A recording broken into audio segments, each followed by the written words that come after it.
Hey everyone, and welcome to What Was That with Gabe Sanchez? A Trump-endorsed, QAnon-believing, Capitol-storming insurrectionist was busted for stolen valor, and now the GOP has canceled nearly $1 million in ads for him.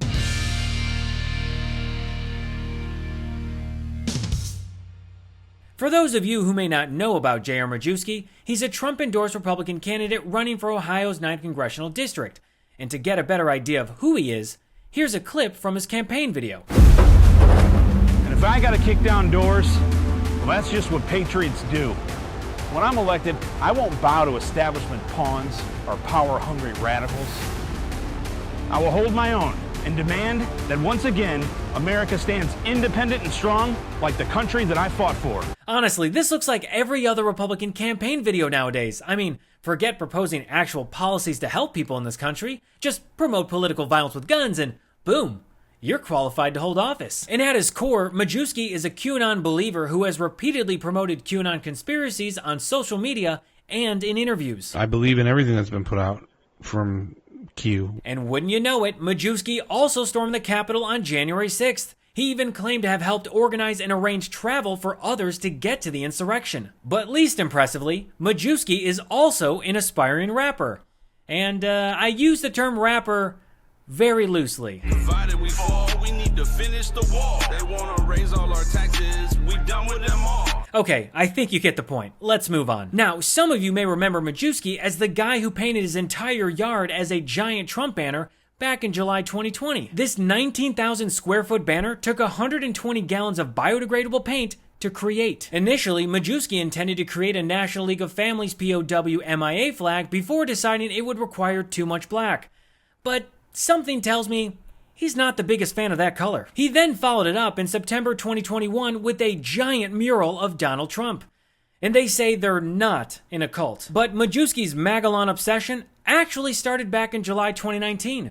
He painted a 13-star American flag on his lawn for a veterans fundraiser as a patriotic way to honor veterans, which is interesting considering that he was just busted for stolen valor. Now, Majewski describes himself as an Air Force combat veteran who was deployed to Afghanistan after the 9/11 terrorist attacks. Majewski has spoken on several occasions about his time in Afghanistan, like this time. Did you serve in Afghanistan?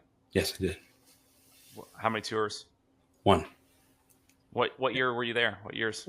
2002, 2003. Or the time he said he was in Operation Enduring Freedom. You served in Operation Enduring Freedom, correct? Absolutely. Afghanistan.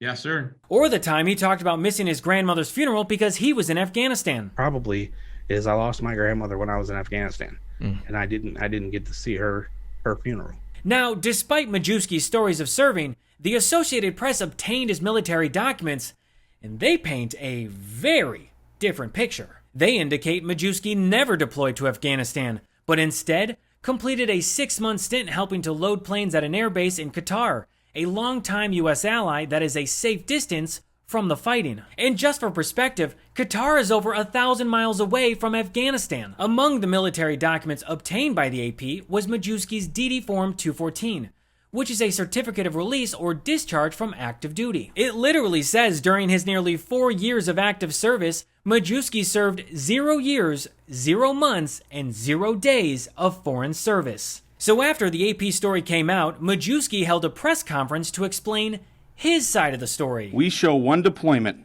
to Qatar from May 2002 to November 2002. What he did, meaning me, or where he may have went from that location, we do not have visibility on. In fact, the orders and the military records that I've been able to obtain from my personal files shows that all of my deployments are listed as classified. Wait, what was that? Obtained from my personal files shows that all of my deployments are listed as classified. Okay, this excuse makes 0 sense. Majewski is claiming his military records don't show any evidence of combat or service in Afghanistan because they're classified. Actually, you know what? Maybe President Biden can just declassify his military records so we can finally get to the bottom of this. I mean, According to Trump, you can declassify just by saying it's declassified, even by thinking about it. So then Majewski tweeted out 2 documents to prove he wasn't lying. And that was the moment when political consultant and Army veteran Fred Wellman entered the chat with a savage ratio. As Fred explains in his tweet, this is a TDY, a temporary duty, meaning it's a short-term stay, not a deployment like Majewski falsely claims. I was lucky enough to chat with Fred on the phone, and he pointed something out to me that I found very interesting. The TDY document that Majewski shared online is not even his. It belongs to the staff sergeant that he reported to at the time. So if you look at the document, you'll notice that Majewski has conveniently blurred out the name at the top and other details to make it seem like this is his classified record. And not only that, but while Majewski was in the Air Force, he received a demotion for what he claims was a dormitory brawl. But something tells me the real reason is much worse, especially since he was never promoted after that incident and is not allowed to re-enlist after being discharged from the Air Force. That's suspicious. And if you look back at Majewski's DD Form 214, he doesn't have any medals that are typically awarded to those who served in combat in Afghanistan. So now we know Majewski doesn't have any medals, documents, or let alone photos to prove he was ever in Afghanistan. Majewski's the kind of guy who tells you the same war story over and over again. And when you ask him questions about it, he says he can't say anything because it's G14 classified. It's quite clear Majewski's been lying about his service for years. And now he's using those lies to prop himself up as a candidate in the Republican Party. However, a day after the AP story dropped, the GOP cut all of their funding for Majewski. They canceled nearly $1 million in ads that would help boost his campaign. And with the midterms around the corner, Majewski is all alone. So now, Majewski is just trying to flood the zone with frivolous crap to distract people from talking about his military experience, or lack thereof, because at the end of the day, he doesn't have any. Well, I'm Gabe Sanchez, and this has been What Was That?